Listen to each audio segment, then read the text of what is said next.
Cube, ठीक है। फिर इसी तरह मीन डेविएशन, मीन जो आप फाइंड करते हो, summation of x I minus x जो है ना बार डिवाइडेड बाय एन, ठीक है। Standard deviation, coefficient of a variation, coefficient of a mean deviation, coefficient of quartile deviation, ठीक है। वो पढ़े जी सर, ये पढ़े हैं। कुछ बच्चे कह रहे हैं ऐड कर लें। अच्छा, मैं ऐड करने लगा। और ये आप इसको देख लीजिएगा, लास्ट वाली जो है आज हमने करना है properties of variance, standard deviation, कुछ स्टैंडर्ड वेरिएबल्स के जो है ना ये चीजें देखिए। Coefficient of mean deviation, quartile deviation ये कर लिया हमें या अभी करने हैं? कुछ करने हैं या कर लिए हैं? या यस सर, जी बोले आप। पूछ कोफिशिएंट ऑफ मीन डेविएशन और मीन क्वार्टाइल है, वो आज करने हैं ना हमने? हाँ जी। ओके। हाँ, पर वो सर बच्चे अगर मैंने ये ऑनलाइन हाँ जी पेपर होते हैं तो एमसीक्यू बेस्ड होगा या रिटन बेस्ड होगा? जी देखो, आज मैंने पेपर लिया है जीसीएफ का, ठीक है। एमसीक्यू वाइज पर था, ठीक है। 60 एमसीक्यू तो एमसीक्यू और पेपर इसी तरह का हमें आइडिया हो जाए। किसका? जीसीएफ का? यस सर, इसी तरह का सर कोई ऑनलाइन पेपर मैथ को हमें आइडिया हो जाए इस तरह से। अच्छा, ये देखो ये एक मैंने पेपर कंडक्ट किया है, जो है ना जीसीएफ का एक पेपर कंडक्ट किया था। इस तरह मैंने एमसीक्यूज बनाए थे, ठीक है, ये सारा। और ये जो था ना गूगल क्लास उनके पोर्टल पे अपलोड कर दिए थे, ठीक है। और 2 घंटे का टाइम था। टाइमिंग के साथ से जैसे टाइमिंग खत्म तो पेपर भी आपका खत्म? पेपर भी खत्म। तो अब यूनिवर्सिटी, पंजाब यूनिवर्सिटी का तो कोई ऐसा पोर्टल नहीं है, उसका ये गूगल 60 एमसीक्यूज। और सर अगर हमारा एमसीक्यूज मींस कि अगर हम एक बार ऑप्शन लगाते हैं तो हम उसको चेंज कर सकते हैं ऑप्शन को दोबारा? हाँ जी, उसी वक्त जब आप तक सबमिट नहीं करोगे, वो आपको मैंने ना थोड़ा सा ना आइडिया देने के लिए मंडे वाले दिन मैं आपको ना जो है ना एक 50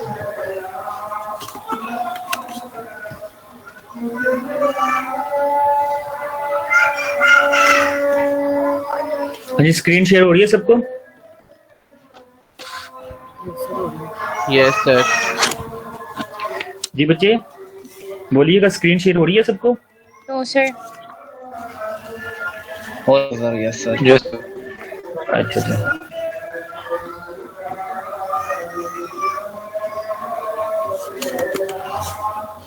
आज जो बच्चे हमारे टॉपिक्स हैं वो जो हमने कवर करने हैं वो हमारे पास है। हमने बॉयल्स कोएफिशिएंट स्कीवनेस पढ़ा था लास्ट में, ठीक है। इसी तरह हमने कॉन्सेप्ट ऑफ केटोसिस पढ़ा था, percentile of coefficient of ketosis, movements and movements ratio जो है ना वो आज हमारा टॉपिक है। कुछ इसके प्रूफ है, फिर इसके बाद शेफर्ड करेक्शन है, और इसके बाद role of movements in describing frequency distribution है। सबसे पहले जो हमने चीज इसमें करनी है, इसमें जो डाटा में हमारे पास डिफरेंट टाइप ऑफ डाटा होता है, उसका एनालिसिस करना होता है, ठीक है। तो उसको डिफरेंट जो है ना आप वे से कर सकते हो। सबसे पहले हमने जो चीज पढ़ा था वो था पियर्सन कोएफिशिएंट। पियर्सन कोएफिशिएंट क्या होता है कि आपने मीन में से माइनस करना होता है मोड को। एक मिनट जी, ये बच्चे जो हैं इनको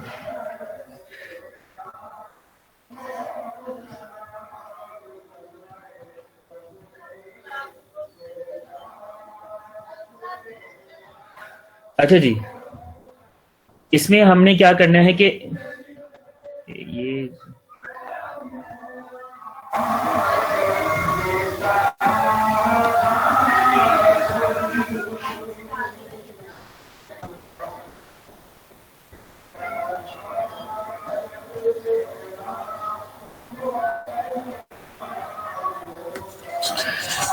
पियर्सन कोएफिशिएंट जो है स्कीवनेस, वो हमारे पास होता है mean minus mod divided by standard deviation, ठीक है।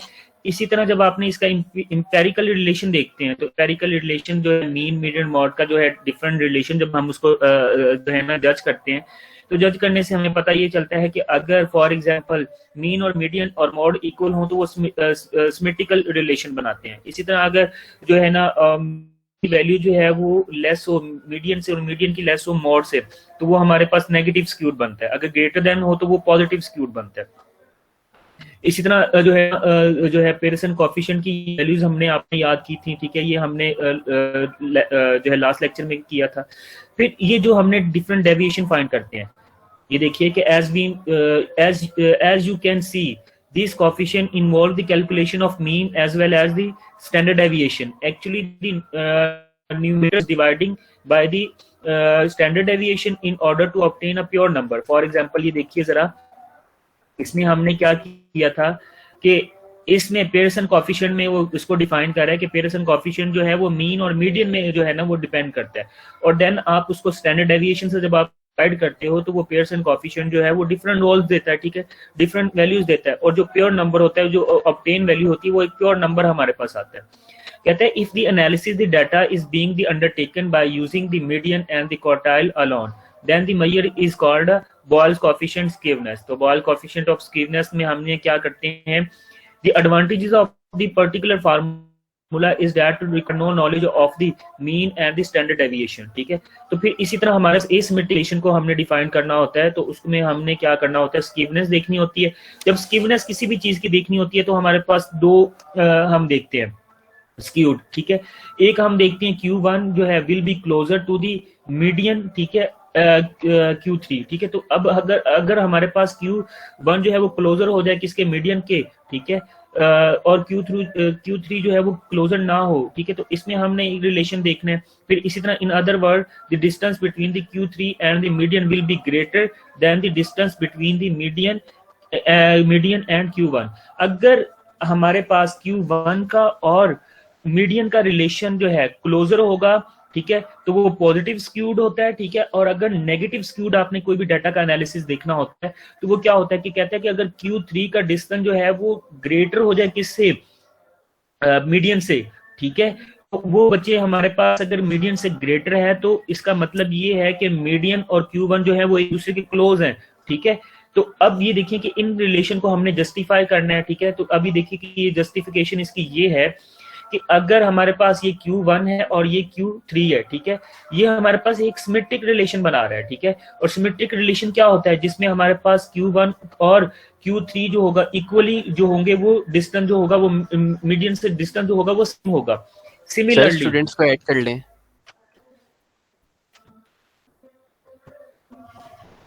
ये जो है ना,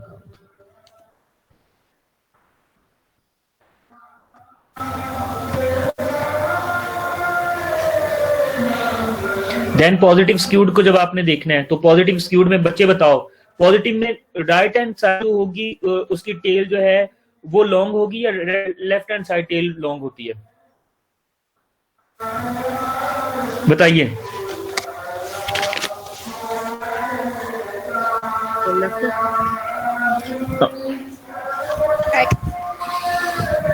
अब ये देखिए कि Q3 वाली जो टेल होगी वो ज्यादा लॉन्ग होगी एज कम्पेयर टू Q1। तो ऐसी जो स्क्यूनेस होती है वो हमारे पास पॉजिटिव स्क्यूनेस होती है, ठीक है। इसी तरह आप कोई भी चीज को जो है ना पॉजिटिव स्क्यूनेस देख सकते हो, उसका एनालिसिस कर सकते हो, ठीक है।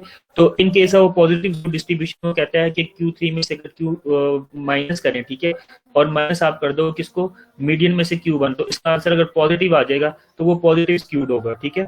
और इसी तरह ये रिलेशन भी है जो डिफाइन करता है, ये हमने पहले किया। अच्छा जी, ऑपोजिट स्क्यूड जो है वो नेगेटिव के लिए बिल्कुल इसकी ऑपोजिट डेफिनेशन आपने अप्लाई करनी है, ठीक है। इसी तरह आपने रिलेटिव मेजर्स करने होते हैं किसी भी चीज के, ठीक है। तो अभी देखिए कि रिलेटिव मेजर्स करने हैं आपने स्क्यूनेस के, तो स्क्यूनेस के अब जब भी किसी चीज का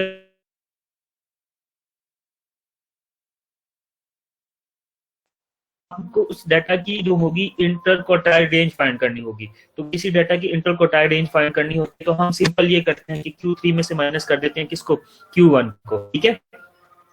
कहता है कि a relative measure of the skewness is obtained by the dividing Q1 plus Q3, ठीक है। तो Q3 को आप डिवाइड कर दो किस पे, ये यहाँ पे माइनस आगे 2 आना था, ठीक है, और डिवाइड कर देना था इसको इंटरक्वार्टाइल रेंज से, ठीक है, Q3 माइनस Q1 के साथ। तो ये जो है वो हमारे पास बोल्स कोएफिशिएंट है, और इसका क्वेश्चन देखिएगा जरा। अब ये देखें कि बोल कोएफिशिएंट क्या बताता है कि Q1 plus Q3 minus x जो होगा मीन को, ठीक है ना, x किसको रिप्रेजेंट करता है, मीन को। जब आप इसको क्या करें, सिंप्लीफाई करें और डिवाइड कर दें Q3 को किसके साथ, Q1 के साथ, ठीक है। तो उसमें आप क्या होगा कि प्योरली जो हमारे पास रिलेशन डिफाइन होगा वो 0 आएगा या +-1 आएगा, ठीक है। तो वो पॉजिटिव स्क्यूड होगा या नेगेटिव स्क्यूड होगा, ये हमारे पास हमने काफी डिटेल से इसको डिस्कस किया था। अभी देखिए कि अगर हमने क्या करना है कि किसी भी डाटा का एनालिसिस करना है, कहता है कि as on a set of nervous asthma in a children nearly, जो है ना एस्थमा के जो पेशेंट्स होते हैं उनकी नियरली जो है ना हमने चेक करनी है 0 से लेकर 2 तक। दो मैनुअल जो है ना वो वर्कर जो है ना उसको क्या कह रहे हैं कि चिल्ड्रन जो है ना जो एस्थमा के पेशेंट है वो 3 है, ठीक है, और नॉन मैनुअल वर्कर्स में जो है वो क्या है 3 है, ठीक है। अब ये हमारे पास फॉर एग्जांपल एक डाटा है, ठीक है, डिफरेंट टाइप ऑफ डाटा है। अब हमने इस डिफरेंट टाइप ऑफ डाटा का देखें कि सम करें तो इसका भी 60 आता है और इसका भी 60 आता है, मतलब मीन सेम है सबका, ठीक है। जब अगर मीन इसका सेम है तो इसका डाटा का हम एनालिसिस करेंगे, ठीक है। हमें इसका स्टैंडर्ड डेविएशन फाइंड करना पड़ेगा, हमें इसमें डिस्पर्शन देखनी पड़ेगी। सबसे पहले हमने इसका जो है ना मीन निकाला, ठीक है। मीन हम किस तरह फाइंड करेंगे बताइए जरा इस डाटा का। Sum of all values over total. हाँ, sum of all value divided by जो है ना नंबर ऑफ वैल्यूज, तो इसको करेंगे तो ये हमारे पास समथिंग आता है किसके डेविएशन इसका निकालना है इस डाटा का, ठीक है। तो स्टैंडर्ड डेविएशन आपने इस डाटा का निकाला, ठीक है ना, फिर आपने इस डाटा का मीडियन निकाल लेना, तो मीडियन आ जाएगी इसकी वैल्यू, ठीक है। और इस तरह आपने Q1 और Q3 निकाल लेंगे, ठीक है। Q1 भी निकालना आता है और Q3 भी आपको निकालना आता है। हाँ जी, Q1 कैसे निकालते हैं किसी भी डाटा में से? 25 और 100 मल्टीप्लाई। हाँ जी, और इसी तरह जब आपने Q3 फाइंड करना होता है तो आप डाटा को एनालिसिस कर लेते हो। फिर आपने क्वार्टाइल डेविएशन फाइंड करनी है, तो क्वार्टाइल डेविएशन का फार्मूला क्या है बताएगा कोई? Sir Q3 - Q1 divided by 2, exactly. अब ये देखिए कि ये हमारे पास नॉन मैनुअल वर्कर्स के जो है हमारे पास डिफरेंट डाटा का हमने एनालिसिस किया, और ये हमारे पास मैनुअल वर्कर्स का हमने डाटा का एनालिसिस किया। ये डिफरेंट हमारे पास डिस्पर्शन आई जिसमें हमने डाटा की क्या किया कि हमारे पास हमने डाटा का एनालिसिस करते हैं। अब इस डाटा का हम रिजल्ट फाइंड कर सकते हैं कैसे कि अभी देखिए कि उसमें हमारे पास डाटा में प्योरली जब आप पिक्चर देखोगे तो हमारे पास इस डाटा का मीन क्या आया था 8.5 आया, ठीक है। और Q1 जो है वो क्या आया देखिए 6, और इस तरह Q3। तो अब ये देखो कि जो डाटा की डिस्पर्शन हो रही है, ठीक है, कहां पे ज्यादा डाटा डिस्पर्स हो रहा है? Q1 वाली साइड पे Q1 वाली साइड पे ज्यादा हो रहा है। हाँ जी, अगर हमारे पास पॉजिटिव स्क्यूड कब होता है? जब हम कहते हैं कि मीडियन से वैल्यू किसकी करीब हो, Q1 की वैल्यू अगर क्लोज हो किसके, मीडियन के, ठीक है, और जो है Q3 की वैल्यू ग्रेटर हो, डिस्टेंस पे हो किससे, मीडियन से, तो ऐसी जो हमारे पास स्कीवनेस बनती है वो हमारे पास पॉजिटिव स्कीवनेस होती है। कौन सी स्कीवनेस होती है? वो पॉजिटिव स्कीवनेस, ठीक है। तो अभी देखो कि जो आपने Q1 का डिस्टेंस देखा कि वो हमारे पास मीन से वो क्या है, बहुत ज्यादा करीब है, एज कंपेयर टू जो हमारे पास ये डिस्टेंस है इसमें थोड़ा सा लार्ज है। तो अब आप डिस्टेंस को कैलकुलेट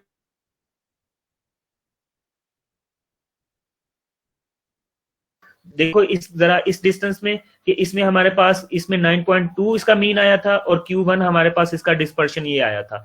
अभी देखो ये नेगेटिव स्क्यूड है, ठीक है। क्यों नेगेटिव स्क्यूड है? क्योंकि डिस्टेंस जो है किससे ज्यादा है, Q1 का मीडियन से डिस्टेंस जो है वो क्या है, ज्यादा है, ठीक है, और इससे क्या है, कम है, क्या Q3 से। तो इस तरह की जो पिक्चर बनती है वो हमारे पास जो होती है वो नेगेटिव स्क्यूवनेस को रिप्रेजेंट करती है, ठीक। तो हमने डिफरेंट डाटा का एनालिसिस किया मैनुअली, और नेगेटिव हमने जो है ना डिस्ट्रीब्यूशंस में डाटा को जो है ना डिस्ट्रीब्यूट किया, सही है। अब इसी डाटा को हमने क्या करना है कि डिफरेंट टाइप्स में देखना है, ठीक है। हमने इसकी कर्टोसिस नहीं है। अब इस डाटा को ये देखो, ये हमने चीजें पढ़ी हैं। अब आ जाए जरा,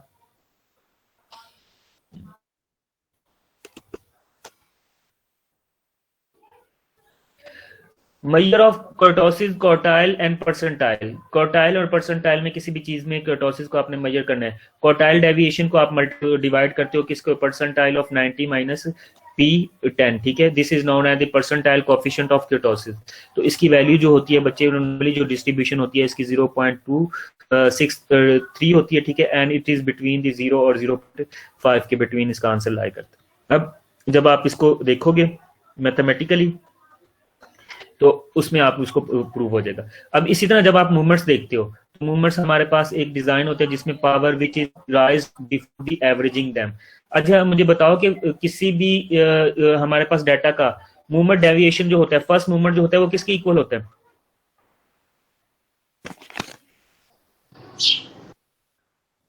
हाँ जी बताइएगा, फर्स्ट मूवमेंट किसी भी डाटा का किसके इक्वल होता है? मीन के जीरो के इक्वल होता है। ठीक है, फर्स्ट मूवमेंट किसी भी आप मीन आप या कोई भी हमारे पास मीन डेविएशन फाइंड करें किसी भी डाटा का, ठीक है, या आप कोई भी डाटा का आप मूवमेंट फाइंड करें, फर्स्ट मूवमेंट जो होता है उस डाटा का इक्वलेंट आर्बिट्रेरी निकाल लें, आप उसके ओरिजिन पे डाटा फाइंड कर लें, ठीक है, या आप उसके मीडियन से निकाल लें या आप उसके मीन से निकाल लें, तब भी उसका आंसर जो होगा मूवमेंट पे वो जीरो ही होगा। ठीक है, तो हमारे पास अगर सेकंड करते हैं तो ये हमारे पास मूवमेंट जो है वो हमारे पास क्या बन जाता है, वो हमारे पास M2 बन जाता है और M2 रिप्रेजेंट करता है वेरिएंस को। इसी तरह जब आप इसमें अर्थ पावर करते हो तो ये डिफरेंट आप क्या कर सकते हो, किसी भी डाटा का मूवमेंट फाइंड कर सकते हो। M of G sir kindly add कर ले स्टूडेंट्स को। अच्छा जी आ जाए जी, कहाँ हैं जवान सारे?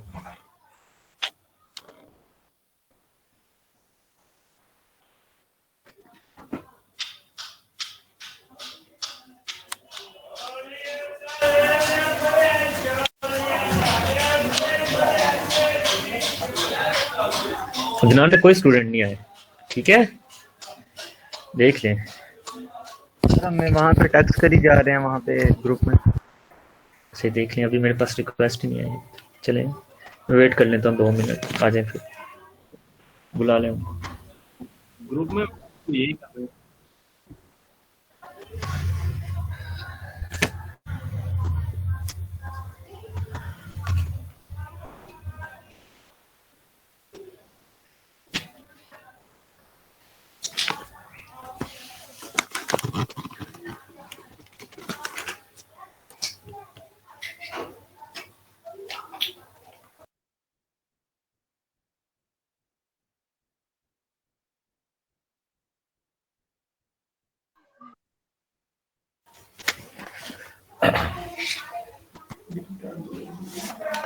अच्छा जी, इन अ जनरल जो हमारे पास अर्थ मूवमेंट होता है अबाउट द मीन, वो क्या होता है कि अगर आपने कोई भी अर्थमेटिक मीन करना है अर्थ पावर पे, उसमें आपने उसका जो है तो हमारे पास उसका जो है मूवमेंट होता है वो m of r is equal to 1/n summation of xi minus mean की पावर r हो जाएगा। ठीक है, ये सैंपल के लिए हमारे पास होता है। इसी तरह आर्बिट्रेरी नंबर के लिए या ओरिजिन के लिए हम कोई भी उसका मूवमेंट फाइंड कर सकते हैं। यहाँ पे हम उसको आर्बिट्रेरी नंबर के साथ इंडिकेट कर सकते हैं। यहाँ पे अल्फा की जगह कोई भी आर्बिट्रेरी नंबर 10, 15 कोई भी कांस्टेंट हो सकता है। ठीक है, तो हम उसका मूवमेंट फाइंड कर सकते हैं। इसी तरह अगर हमारे पास इस डाटा का हमने एनालिसिस करना है तो हमारे पास डिफरेंट टाइप ऑफ मूवमेंट्स होते हैं, जैसे कि आर्बिट्रेरी मूवमेंट होता है। ठीक है, तो अब ये देखिए कि जब हम r की वैल्यू 1 रखेंगे, ठीक है, r की वैल्यू 1 रखेंगे तो उसमें हमारे पास डाटा जो है, ठीक है, जो हमारे पास डेफिनेशन आएगी वो हमारे पास किसके इक्वल होता है कि जब आप मीन की डेफिनेशन अप्लाई करते हो। ठीक है, तो 1/समेशन ऑफ xi जो होते हैं वो हमारे पास इक्वल होता है हमारे पास मीन के, और मीन को किसी भी सैंपल मीन को हम x बार के साथ रिप्रेजेंट करते हैं। ठीक है, तो ये हमारे पास ऑलरेडी x बार है। ठीक है, तो इसमें से वैल्यू को सबट्रैक्ट करेंगे तो 0, तो फर्स्ट मूवमेंट जो होता है वो हमारे पास 0 के इक्वल आ जाता है। ठीक है, इसी तरह अगर आपने सेकंड मूवमेंट निकालना है किसी भी डाटा का, ठीक है, तो 1/xi जो होंगे वो उसकी वैल्यू पुट करेंगे। ठीक है, तो वो हमारे पास x बार की इक्वल आ जाएगी। देन जब हमने r की वैल्यू 2 पुट करेंगे, ठीक है, डाटा के लिए, तो डाटा की r की वैल्यू सेकंड मूवमेंट जो होता है वो वेरिएंस के इक्वल होता है। ठीक है, तो ये देखो this is exactly the same as the sample variance if we taken a positive square root of this quantity we obtain a standard deviation. तो अगर आप इसकी जो है ना पॉजिटिव वैल्यू का क्या कर लो, स्क्वायर रूट ले लो, तो बच्चे हमारे पास क्या होता है कि ये स्टैंडर्ड डेविएशन बन जाता है। अब नेक्स्ट, अगर आपने कोई भी डाटा में आपने देखना है कि वो उसका आर्बिट्रेरी नंबर पे ओरिजिन पे उसका आंसर जो है वो आपको पता है ओरिजिन पे जो है आर्बिट्रेरी नंबर 0 होता है। ठीक है, अगर आपने ओरिजिन पे उसकी वैल्यू देखनी है, उसका मूवमेंट देखना है, तो अल्फा हमारे पास 0 हो जाएगा, तो वो हमारे पास मूवमेंट किसके इक्वल आ जाएगा, m ऑफ r प्राइम जो होगा वो इक्वल हो जाएगा 1/n समेशन ऑफ xi की पावर r। ठीक है, तो वो कहता है कि and this is called the earth movement about the 0 और the earth movement about the origin. अच्छा जी, ये हमारे पास क्वेश्चन है, इस क्वेश्चन का हमने एनालिसिस करना है। अच्छा जी, पहले स्टूडेंट्स को ले लेते हैं।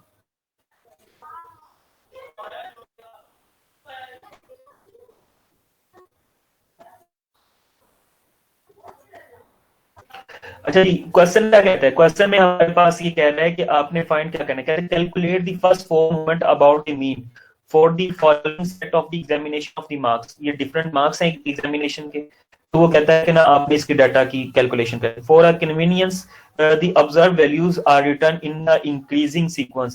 The necessary calculation appear in the table below. अभी देखो कि necessary calculation हमारे पास फॉर एग्जांपल कौन कौन सी होंगी। जब आपने ये हमारे पास एक्साइज डाटा है, इस डाटा का मीन निकाल लेना है, ठीक है। डाटा का मीन निकालेंगे तो वो हमारे पास आता है कोई 24, ठीक है। 24 इसका मीन आ गया, तो 40 आ गया, सॉरी 40 इसका मीन आ गया, ठीक है। तो 40 अगर मीन आया तो 32 में से 40 को सब्ट्रैक्ट करेंगे तो -8 हो जाएगा, ठीक है। अब जब